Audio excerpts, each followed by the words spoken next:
Welcome everyone. Today we're going to be covering lesson 1.6 from Precalculus, which is all about polynomial functions and their end behavior. So let's get started.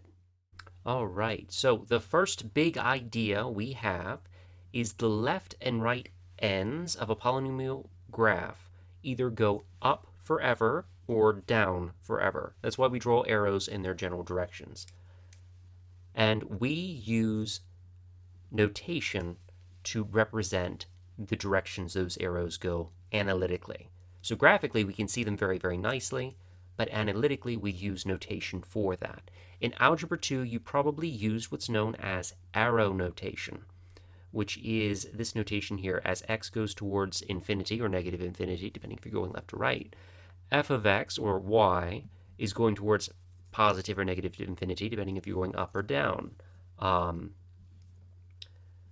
So in this notation here, as we go to the right, the graph is going down. Limit notation is our new key concept here. Limit notation is the fancy, more accurate, more mathematically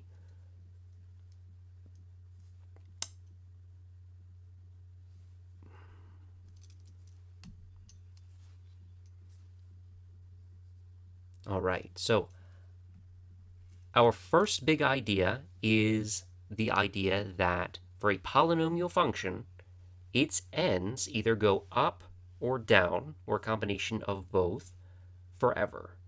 And we use notation to describe this analytically. Graphically, you can see it because we draw arrows in the corresponding directions, but analytically, we have notation. In Algebra 2, you probably use notation known as arrow notation. So an example of that would be here. So as x goes towards infinity, f of x is going towards negative infinity would be an example. You use negative and positive infinity depending if you are wanting to go left or right for x, or up and down for f of x or y. In this one here, we would say as the function goes towards the right, it's like as we look right, the function is going down. My bad. Arrow notation is fine for Algebra 2. It gets the job done. The idea that these ends are going towards negative or positive infinity, the larger or smaller the inputs we use are. But limit notation is our fancier way of doing it, our more mathematical, more proper way of doing it. So we use limit notation, and it looks like this. So that looks a little bit weird to us, and I definitely understand that, but this is our limit notation. So we have the word, or the letters LIM, then we're going to write x with an arrow, and then wherever we're wanting x to go. So the same kind of idea we used up here, where we had an x with an arrow to infinity to represent the right, negative infinity to represent the left. We do the same thing, it's just under the LIM, so we could put an infinity there. And then we're going to put an f of x next to it. Whatever our function name is, if it's h of t, we'll put h of t there. And then it's equal to wherever the y is headed. So it could be negative infinity, positive infinity, doesn't really matter. But that's the notation, that's how we use it.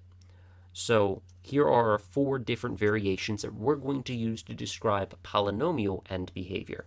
If we're going left and up, we'll use the top left, so on and so forth. If you're doing this from scratch, I would definitely pause the video and make sure you have all of this down. I may use a plus infinity when I write some stuff down today, or maybe in the future, but it's not necessarily proper to do that. I'm just doing it for emphasis. If it's something that you like and it helps you, by all means. But if it's a multiple choice test question on a test, or maybe the AP assessment, you're not going to see a plus infinity. You'll just see regular old infinity to represent positive infinity. But if you like it, use it. So a big idea is this limit notation is read and interpreted as x approaches infinity, f of x is approaching negative infinity in this case.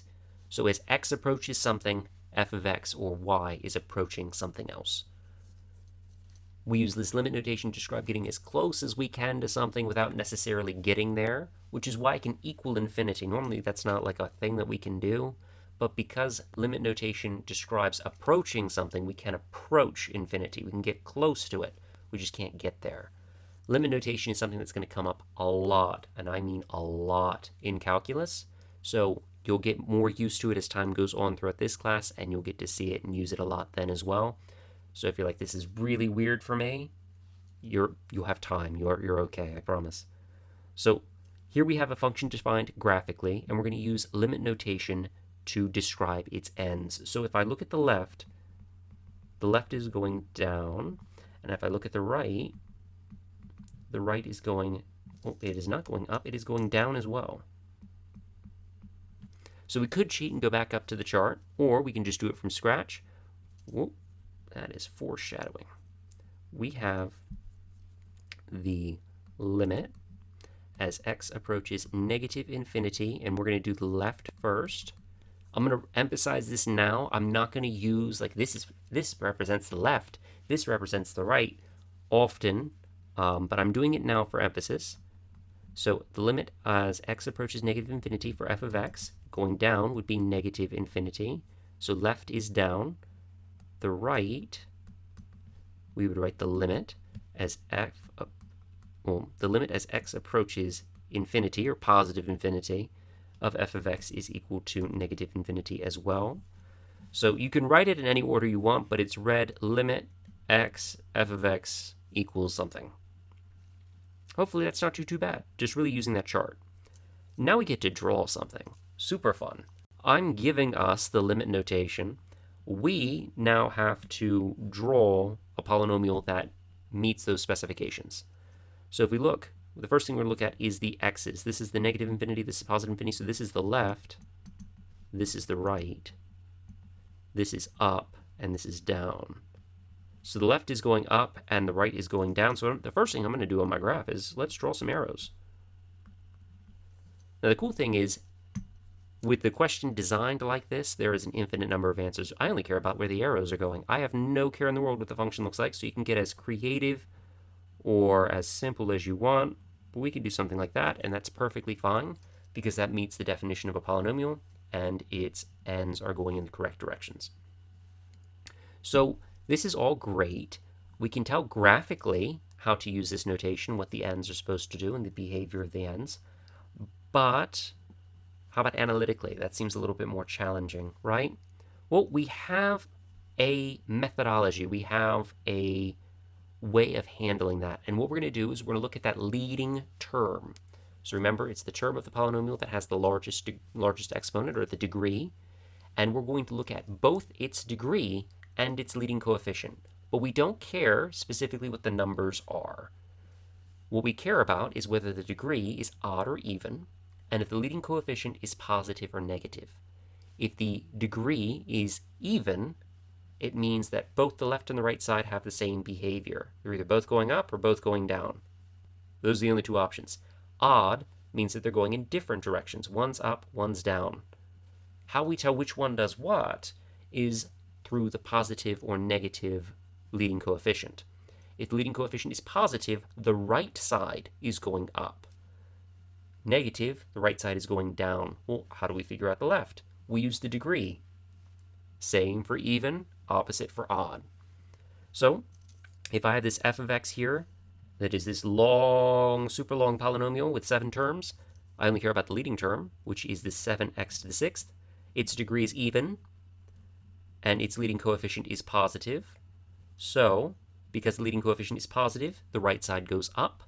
Because the degree is even, the left side does the same. So the left side is also going up. So we would use this corresponding limit notation to describe that. So I have made a nice little chart here to describe our 4 possibilities. Cool thing is, there's an infinite number of polynomials. They only have 4 different types of end behavior. So we have our even degree and positive leading coefficient. This is what it would look like. Even degree, negative leading coefficient. This is what it would look like. Odd degree, positive leading coefficient, and negative. It looks like I forgot to actually draw that one. So there we go. Now, I did stick to drawing simple polynomials, but again, we only care about what the ends are doing. We don't care about the middle. The middle is what the other terms are really having a huge impact on. We only really care about what the ends are doing. So this long polynomial, the middle is probably crazy, but the ends, we can figure out what those do by making the function simpler in our minds. So we have 3 polynomials here, and we're going to describe the end behavior of each with limit notation. So our first function has a leading term of negative x to the third, so its degree is odd, and its leading coefficient is negative. So the right is going down, and the left must be doing the opposite, which is going up. So I'm going to start by writing the right. It might be a little improper to start with the right side, but since the information lends itself to giving us the right side, I'm going to start with that, and we found that the left side was going down. The right side, no, that was, the right side is going down, Mr. Whaley. The left side would be the opposite, so f of x is going up. Perfect. If you haven't already, I want you to try to pause the video and see if you can't figure out the other two, but I'm going to go ahead and start. This degree is odd, and its leading coefficient is positive. This means that the right-hand side is going up. Oh, it's a g of x this time, Mr. Whaley. G of x. The right side is going up, and the left side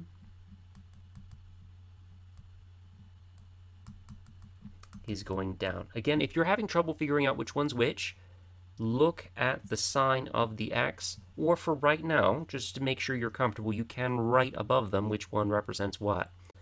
But try to get in a habit of looking at where the x is going. So our last one here, we have a degree that is even. We have a leading coefficient that is negative. So the right is going down and the left is doing the same. So the limit as x approaches infinity of h of x would be negative infinity. The right is going down. And the limit as x approaches negative infinity, the left, h of x is going down as well. My infinities are getting sloppier by the moment. That is it, folks. Not super, super bad today. This chart really sums up the whole thing. So if you have any questions, please make sure you ask them in class. Otherwise, I'll see you in the next video.